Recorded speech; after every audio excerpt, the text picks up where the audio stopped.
Oke pemirsa, we are trying this water. Salam TOSS Murdoch University. Hampir rasanya tidak beda dari produksi, hampir mirip dan sehat. Airnya terasa di badan itu seger. Terima kasih.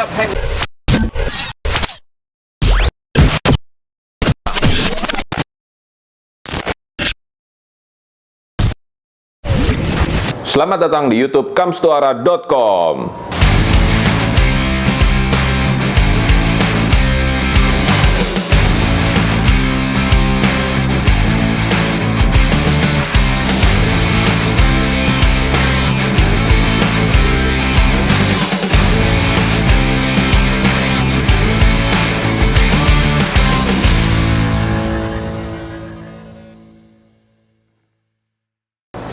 Saya dan juga Murdoch University mencoba untuk melakukan sedikit kolaborasi. Ternyata mereka membawa teknologi reverse osmosis ya.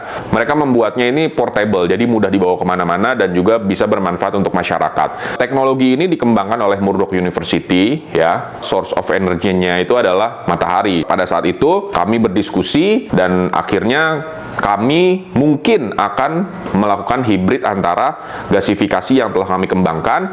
Jadi mungkin suatu saat nanti kita bisa menyolusikan permasalahan air bersih atau air minum yang ada di wilayah rural area yang terkena limbah ya, dan juga di wilayah kepulauan.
Here we have a solar-powered water desalination plant for purifying water for drinking.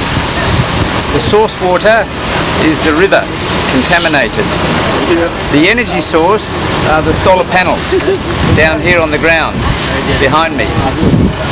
Then we have the intake pipe in the water, which takes the water through the pump, suction pump, and then the pre-filter, the cartridge filter, and then it goes into the energy recovery device through the reverse osmosis membrane, purifies the water, and then over here they're drinking it from the blue permeate pipe coming out, and the brine water, the reject water, is going, this is the polluted water going back into the river, all running off solar energy.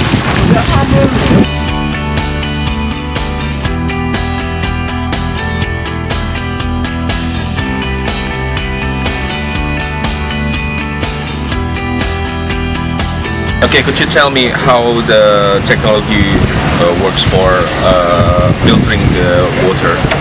Okay, so on the first inlet hose, there's got quite a large, this is the first filter, and that stops large debris like rocks, seaweed, sand, anything like that. Then it comes up to a pump where it's met with another filter, the cartridge filter, which removes even finer sand and small grit and dust. From the pump, it is pushed through using a piston and the pump pressure. The water is pushed through a semi-permeable membrane, and the membrane is so small that no pollutants can get through, only the fresh water. So it pushes the water through, and then out the other end you get clean fresh water. 1,000 people in the village, so you need minimum drinking water per day, 2 litres per person. Say 6 litres per person per day to be safe. Therefore, you need 6,000 litres per day. And we assume we have 6 hours of sunshine, so we need to produce at 1,000 litres per hour. So that plant will be 10 times as big as the one we're installing at Nusa School. But instead we could have 10 small plants. It depends. You build it as one big module or 10 small modules.